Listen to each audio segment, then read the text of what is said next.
여러분 환영합니다. 오늘은 눈에 보이지 않는 금속의 미시세계, 그중에서도 집합 조직이라는 정말 매력적인 주제를 해설해 보려고 합니다. 자칫 복잡하고 어렵게 들릴 수 있는 내용이지만요. 걱정하지 마세요.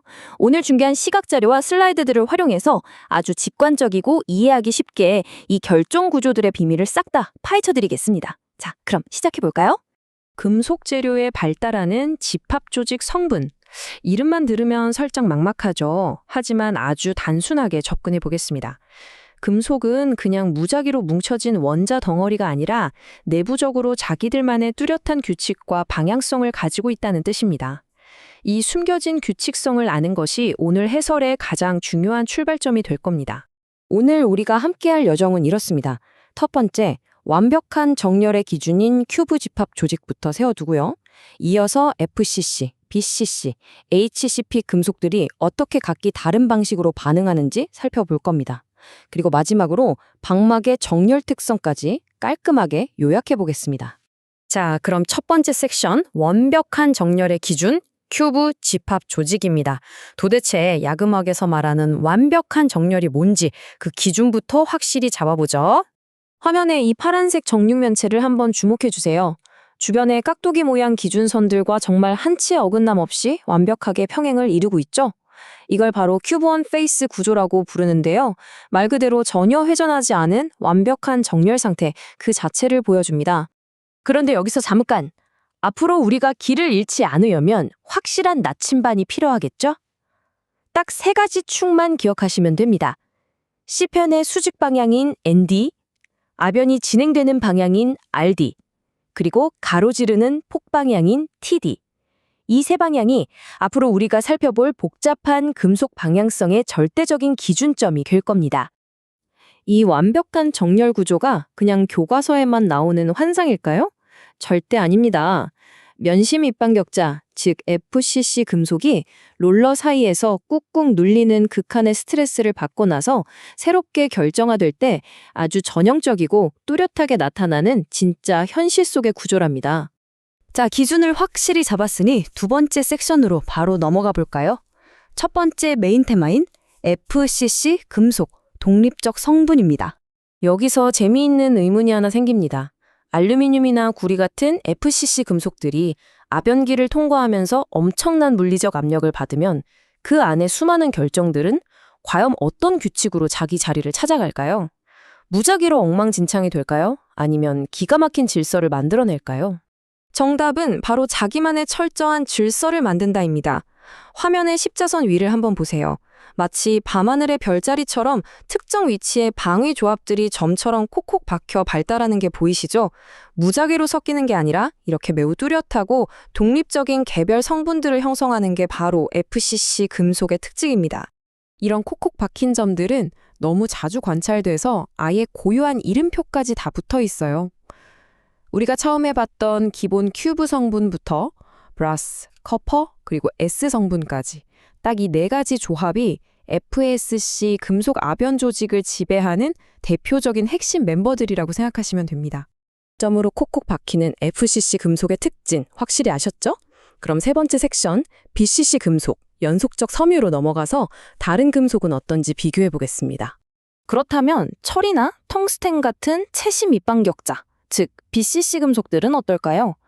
이 친구들도 방금 본 FCC처럼 뚜렷하고 독립적인 점들을 만들어낼까요? 아니면 뼈대 자체가 다르니까 전혀 다른 방식으로 뭉칠까요? 화살표의 흐름을 보시면 아시겠지만 완전히 다릅니다.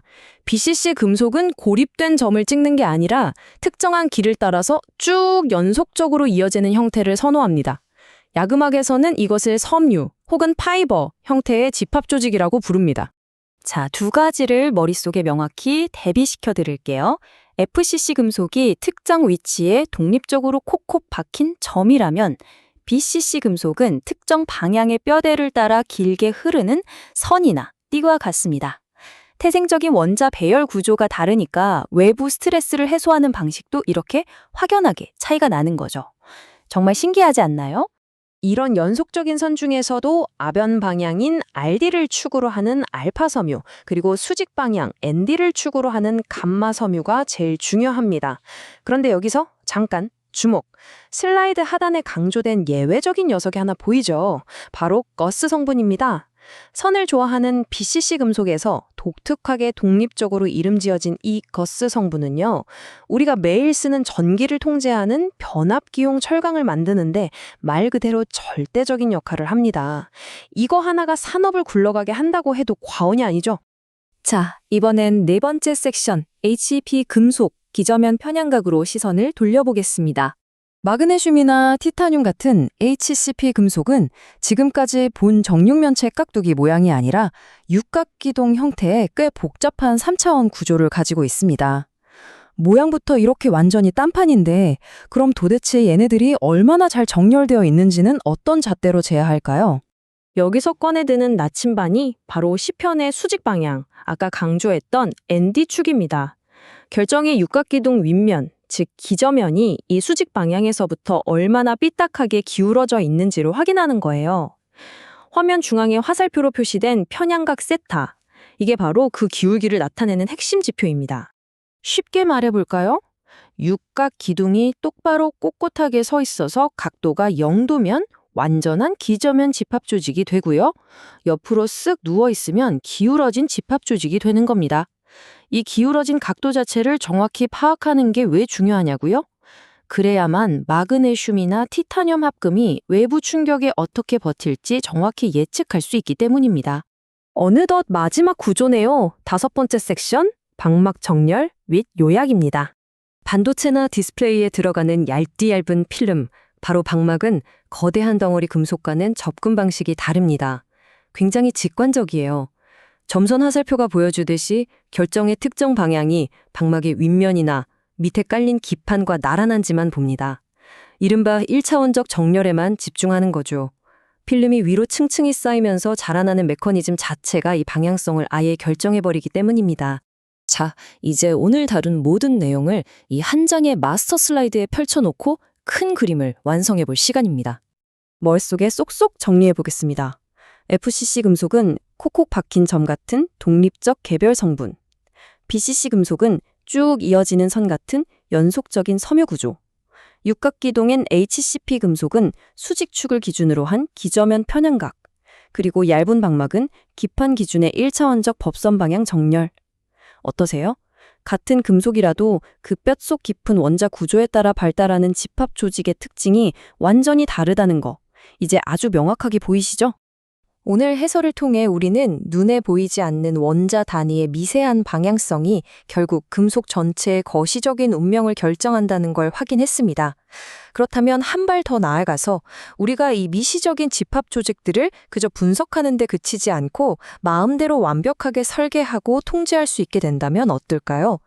우주를 향해 쏘아 올리는 로켓부터 매일 쓰는 차세대 스마트 기기까지 미래의 첨단 소재들은 과연 얼마나 한계 없는 놀라운 성능을 발휘하게 될까요? 오늘 슬라이드를 통해 살펴본 이 내용들이 여러분의 소재공학적 상상력에 새로운 불을 지피는 시간이 되었기를 진심으로 바라면서 오늘의 해설은 여기서 마치겠습니다. 함께해 주셔서 감사합니다.